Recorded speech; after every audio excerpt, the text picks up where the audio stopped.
मजा नहीं आ रहा है। हम करते हैं प्रबंध, आप चिंता। कि नीतीश कुमार जी ने मन से गृह मंत्रालय दे दिया, उतनी ही सच्चाई है जितनी इस बात में सच्चाई है कि हैप्पीनेस इंडेक्स में हमारा देश नंबर 1 पे चला गया, बिहार में कोई पलायन नहीं होता और डॉलर की कोई हैसियत नहीं बची है रुपये के सामने, इतनी ही सच्चाई है। बाकी आप एक विभाग पे टिकी हुई हैं, दूसरे विभाग पे तो आइए ना। दूसरे विभाग पे मैं इसलिए बात कर रही हूँ क्योंकि जब स्वास्थ्य मंत्रालय चला गया मंगल पांडे जी के हाथ में, तो फिर से चूहों में खुशी की लहर दौड़ पड़ी है गरिमा जी। अब बहुत सारे आंख खाने को मिलेंगे, बहुत सारे पैर खाने को मिलेंगे। एक चूहा मंत्रालय का गठन क्यों नहीं हुआ, मैं तो इस बात से अचंभित हूं। और साथ ही साथ उद्योग विभाग की जरूरत ही क्या थी, क्योंकि पहले ही अमित शाह जी कह चुके हैं बिहार में कोई उद्योग लग ही नहीं सकता है, हमारे पास जमीन ही नहीं है, तो दिलीप जायसवाल जी का तो कोई काम ही नहीं है, उनको देश छोड़ छाड़ के चले जाने चाहिए घूमने के लिए, विदेश भ्रमण के लिए।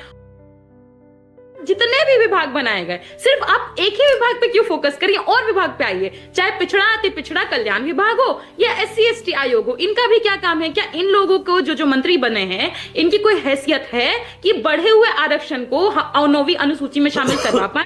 कुछ नहीं कर पाएंगे ये लोग। कृषि विभाग का क्या काम है? APMC एक्ट तो नीतीश कुमार जी ने खत्म कर दिया 2006 में। किसानों की जो हालत है बिहार में, ये तो पूरा देश देख रहा है, मंडी व्यवस्था है ही नहीं। अगर हम करें तो करें क्या, बोले तो बोले क्या?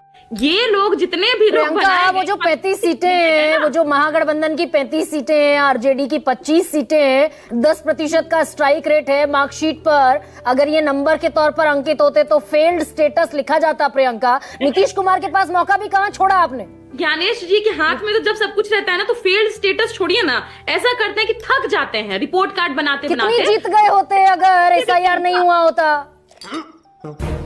नहीं गरिमा जी, लेट मी कंप्लीट। नहीं, कितनी जीत गए होते? आप फेल और मार्कशीट की बात कर रही थी ना, जजमेंट करते करते बहुत थक जाते हैं, नंबर्स और मार्क्स एक बराबर दे देते हैं। कौशल किशोर हैं JDU के व्यक्ति, जीते हैं 1,07,811 वोटों से, सेम टू सेम वोट आ गए बीजेपी के केदार गुप्ता जी को 1,07,811। इतना थक जाते हैं कॉपी जांचते जांचते ज्ञानेश जी, सेम मार्किंग कर देते हैं। और कई सारी सीटों पर हमने पैटर्न्स नहीं देखे क्या? आपके चैनल ने न्यूज़ 4 सीटें तो आज आपने ट्वीट किया है, SIR नहीं होता, क्लेम कीजिए ना कि कितनी सीटों पर गड़बड़ियां हुई हैं।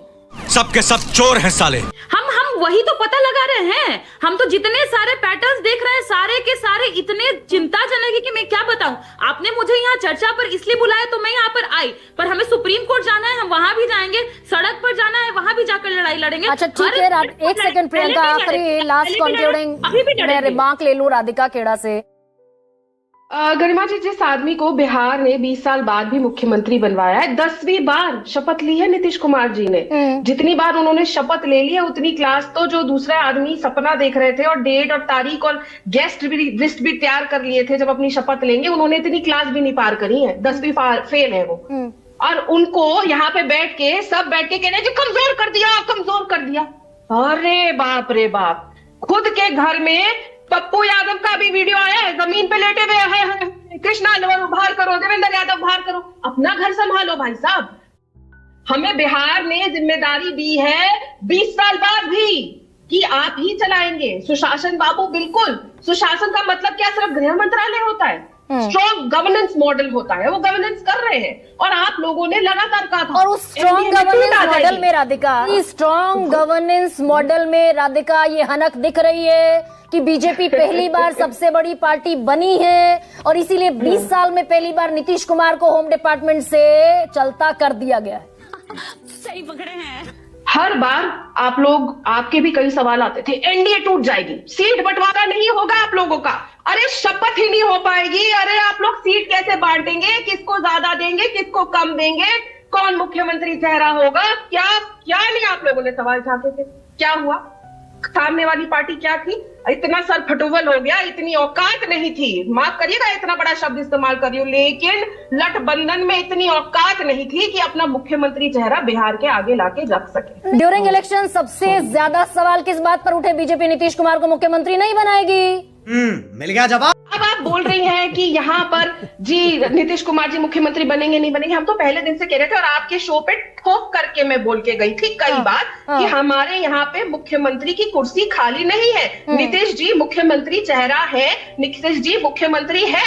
और मैं ये लगातार कहती थी, तब भी आपको तकलीफ होती थी। तो डिनाई कर दीजिए जिस बात को कि विजय कुमार सिन्हा ने ऑन रिकॉर्ड कहा, जब तक बिहार में हमारा मुख्यमंत्री नहीं होगा हमारे सीने की आग ठंडी नहीं होगी। डिनाई कर दीजिए इस बात को। आपके उप मुख्यमंत्री ने कहा। ये फंस गया सीएम। तो दोस्तों, गरिमा जी की सवालों से भाजपा प्रवक्ता आज राधिका खेड़ा जी फंस गई है और राधिका खेड़ा जी के आगे भौंसा निकलने वाली है। तो दोस्तों, आप लोग इसी तरह हमारे साथ वीडियो में आखिर तक बने रहे और अपना राय कमेंट बॉक्स में दे। तो चलिए शुरू करते हैं। मेरे देश के गृह मंत्री अमित शाह जी ने कहा देयर इज नो वैकेंसी मुख्यमंत्री पद के लिए। डिनाई कर दीजिए इस बात। अमित शाह ने एक बार कहा 25 से 30, फिर से नीतीश। मतलब अब गरिमा सिंह तय करेंगी कि उनका भाषण भी क्या होगा। गृह मंत्री जी ने कहा there is no vacancy. Simple है, आप थोड़ी तय करेंगे कि गृह मंत्री इस देश के क्या बोलेंगे। आप ये तय कर सकती हैं कि आप मुझसे क्या सवाल पूछेंगी। अरे भाई, मैं सुनती आपसे यही तो सवाल पूछ रही हूँ। यू विल नॉट सुनिए राधिका, अरे भाई यहाँ पर सुनिए, गैंगवॉर मत शुरू कीजिए। गृह मंत्री का जवाब क्या होगा? गैंगवॉर मत शुरू कीजिए राधिका भाई। सही बात है। राधिका जी चिल्लाया, एक तो चिल्लाया मत, कि चिल्लाने की कोई इशू नहीं है। मैं कोई चिल्ला नहीं रही हूँ, आप बदतमीजी मत करिए मुझसे। अपनी बात शांति से रखिए। आप लगाम दीजिए। आपकी आप बदतमीजी कर रहे हैं। आपको नेशनल टेलीविजन पे पूरा देश देख रहा है। आपको भी देख रहा है, वीडियो में शेयर आपको भी देख रहा है, आपको भी देख रहा है कि किसने ऊंची आवाज में बात करी। महिला को आगे कुछ भी बोल He is also part of News 24। मैं संपादक हूँ News 24 का। आपको मालूम है? करने की हिम्मत कैसे दे रही है? आपको मालूम है? बदतमीजी कैसे कर रहे हैं? क्यों हिला डाला ना।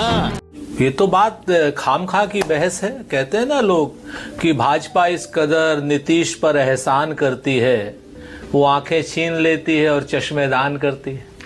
तो आंखें छीन करके चश्मेदान करना, रिमोट कंट्रोल से मुख्यमंत्री को दिल्ली से चलाना, दिल्ली एक भ्रष्ट शख्स को नीतीश की छाती पर बैठाना गृह मंत्री के रूप में, ये उनका अपना सुशासन का चेहरा है। वो चलाएं, हमें क्या लेना देना। बात तो सही है। हम लोग तो 2-3 चीजें चाहते हैं। नंबर 1, बिहार के लोगों को 1.5 करोड़ रोजगार दें। नंबर 2, 1.5 करोड़ महिलाओं को 10,000 रुपए दिए हैं, तो 1.5 करोड़ महिलाओं को 2 लाख रुपए और दें। 2 चीजें ये देंगे तो सारे चेहरे इनके सामने आ जाएंगे। अब मैं आपको जिम्मेवारी से एक बात कहना चाह रहा हूं गरिमा जी, कि जिस तरीके से गृह मंत्रालय लिया, जिस तरीके से अब विधानसभा का अध्यक्ष लेने की बात है, तो फंक्शनली भारतीय जनता पार्टी ने बिहार की सरकार पर, नीतीश कुमार की पार्टी पर, नीतीश कुमार पर फंक्शनली कब्जा कर लिया है। बिल्कुल एकदम कब्जा कर लिया। ये बातें पहले भी आप कह चुके। गृह मंत्रालय कहीं पर भी मुख्यमंत्री के अलावा किसी के पास नहीं भाजपा शासित राज्य में। और आज सिर्फ ये खाली बिहार ही में ऐसा क्यों है, ये आपके सामने बड़ा क्लियर है। क्योंकि भारतीय जनता पार्टी कहती कि दिल्ली की सरकार रिमोट से चलेगी। नहीं, लेकिन नीतीश की बिहार की सरकार दिल्ली के रिमोट से चलेगी। लेकिन एक बात तो मैं आपसे कहता हूं कि किसी के भी हाथ से जब कुछ छीना जाता है, अगर वो किसी से मजबूरी में, मैंने कहा ना, आंखें छीन करके अगर चश्मेदान किए जाते हैं तो मजबूरी रहती होगी। अच्छा बात नहीं है। तो दोस्तों, देखा आप लोगों ने, गरिमा जी की सवालों से भाजपा प्रवक्ता राधिका खेड़ा जी पूरी तरह तिलमिला गई है और राधिका खेड़ा जी तो लास्ट में डिबेट छोड़कर ही भाग गई। तो दोस्तों, आप लोग आज की इस डिबेट वीडियो के लिए क्या कहना चाहोगे, तो आप लोग अपना राय कमेंट बॉक्स में दीजिएगा। और हाँ, अभी तक चैनल को सब्सक्राइब नहीं किए हैं तो प्लीज़ चैनल को सब्सक्राइब कर लीजिए। तो फिर मिलते हैं किसी अगले वीडियो में, तब तक के लिए बाय बाय।